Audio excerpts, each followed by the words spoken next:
নমস্কার, কল্পনা রান্নাঘরে আপনাদেরকে অনেক অনেক স্বাগত। আজকে আমি আবারও চলে এসেছি একটা সুন্দর রেসিপি নিয়ে। এটা হচ্ছে একটা মাছের রেসিপি। এই রেসিপিটা আমি ঘরে বানিয়েছিলাম, তার জন্য ভাবলাম তোমাদের সাথে রেসিপিটা আমি শেয়ার করি। তোমরা কে কেমনভাবে এই রেসিপিটা বানাও আমাকে কিন্তু কমেন্ট করে জানাতে পারো। আমি তোমাদের কমেন্ট শুনে কিন্তু আমি নিজেও ঘরে একবার ট্রাই করব বানানো। এই রেসিপিটা দেখার আগে আমার চ্যানেলটা কিন্তু অবশ্যই একটা সাবস্ক্রাইব করে দেবে, তাতে তোমাদের কাছে সবার থেকে প্রথমে আমার এই রান্নার রেসিপিগুলো আগে পৌঁছে যায়। এবারে আমরা রান্নায় ফিরে আসি। আমি এখানে নিয়ে নিয়েছি কটা রুই মাছের পিস। বাজার থেকে আনা হয়েছিল টাটকা টাটকা রুই মাছের পিস, সেখান থেকে কটা পিস তুলে নিয়ে আমি এখানে ভালো করে পরিষ্কার করে নুন হলুদ সব কিছু মাখিয়ে নিয়ে এটাকে আমি ভেজে নেব।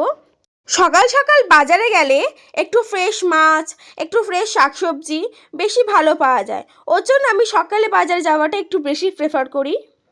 এখানে আমার সব মাছে নুন হলুদ মাখানো হয়ে গেছে। আমি এক একটা পিস দেখাচ্ছিলাম কি সুন্দর লাগছে নুন হলুদ মাখানোর পরে।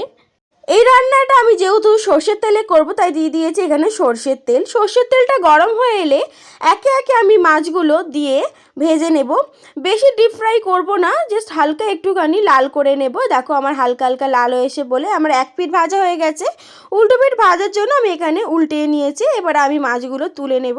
দেখো বেশি লাল করিনি, একদম হালকা মতো লাল করেছি।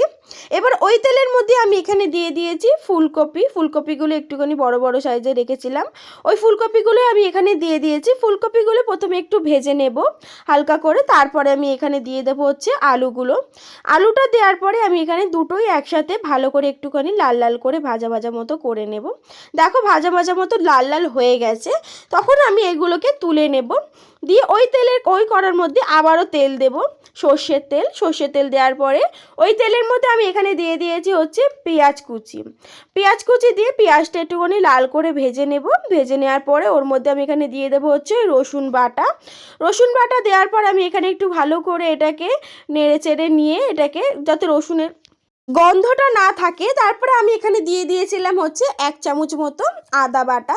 দিয়ে ভালো করে আমি সমস্ত কিছুকে একসঙ্গে একটু ভাজা ভাজা করে নিয়ে এরপরে আমি এখানে দিয়ে দিয়েছি হচ্ছে টমেটোটা দেওয়ার পরে ভালো করে আবারও নেড়ে চেড়ে নিয়ে এবার আমি এখানে দিয়ে দেবো হচ্ছে হলুদ গুঁড়ো, তার সাথে দেবো হচ্ছে পরিমাণ মতো নুন, তার সাথে দিয়ে দেবো হচ্ছে এখানে লঙ্কা গুঁড়ো, সেটাও হচ্ছে ঝাল অনুযায়ী। তারপরে এখানে দেবো হচ্ছে জিরে গুঁড়ো। সমস্ত কিছু দিয়ে আমি এখানে ভালো করে মশলাটাকে কষে নেব। কষে নেওয়ার পরে এখানে আমি সামান্য জল অ্যাড করব, করে আবারও ভালো করে এবারে গ্রেভিটাকে একটুখানি করে নেব।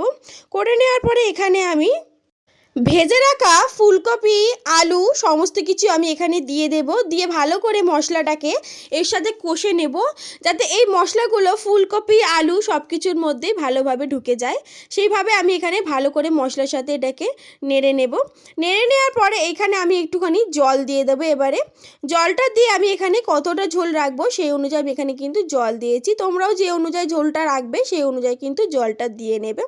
ঝোলটা ফুটে আসবে, যখন ঝোলটা ফুটে আসবে তখন তোমরা এখানে ভেজে রাখা মাছগুলো দিয়ে দেবে। এখানে আমি ভেজে রাখা মাছগুলো সব একে একে দিয়ে দিচ্ছি। মাছগুলো দেওয়ার পরে একটুখানি ঝোলটাকে ভালো করে নেড়ে চেড়ে দিয়ে মাছগুলো ঝোলের মধ্যে একটু চুবিয়ে দেবে, যাতে ঝোলের মধ্যে এই মাছগুলো একটু নুন ফুন সব টেনে নেয়। ঝোলটা ফুটে এলেই এটাকে আমি নামিয়ে প্লেটিং করে নেব। দেখো কি সুন্দর লাগছিল, ফুলকপি আলু মাছ সব কিছু যেন একটা মেলবন্ধন তৈরি হয়ে গেছে এই প্লেটের মধ্যে। রান্নাটা যখন আমি প্লেটে সার্ভিং করেছিলাম আমি দেখতে আমার এটাকে এতই ভালো লাগছিল যে মনেই হচ্ছিল না যে এটাকে খাই বলে, কারণ একটা সাদা প্লেটের মধ্যে ফুলকপি মাছ আলু এত সুন্দরভাবে লাগছিল দেখতে, মনেই হচ্ছিল না যে এটাকে খেয়ে নষ্ট করি বলে, এতটাই সুন্দর লাগছিল বিশ্বাস করো। যাই হোক খেতে কিন্তু এটা খুব সুন্দর হয়েছিল। ফুলকপি সিজন চলছে তো এখন ফুলকপির টেস্ট একটু ভালোই হবে। তা কিন্তু এই ফুলকপি দিয়ে রান্নাটা কিন্তু আমার বাড়িতে খুব পছন্দ করেছিল সবাই। আপনাদের যদি এই ভিডিওগুলো ভালো লেগে থাকে আমার চ্যানেলটা কিন্তু সাবস্ক্রাইব করতে একদম ভুলবেন না। ধন্যবাদ।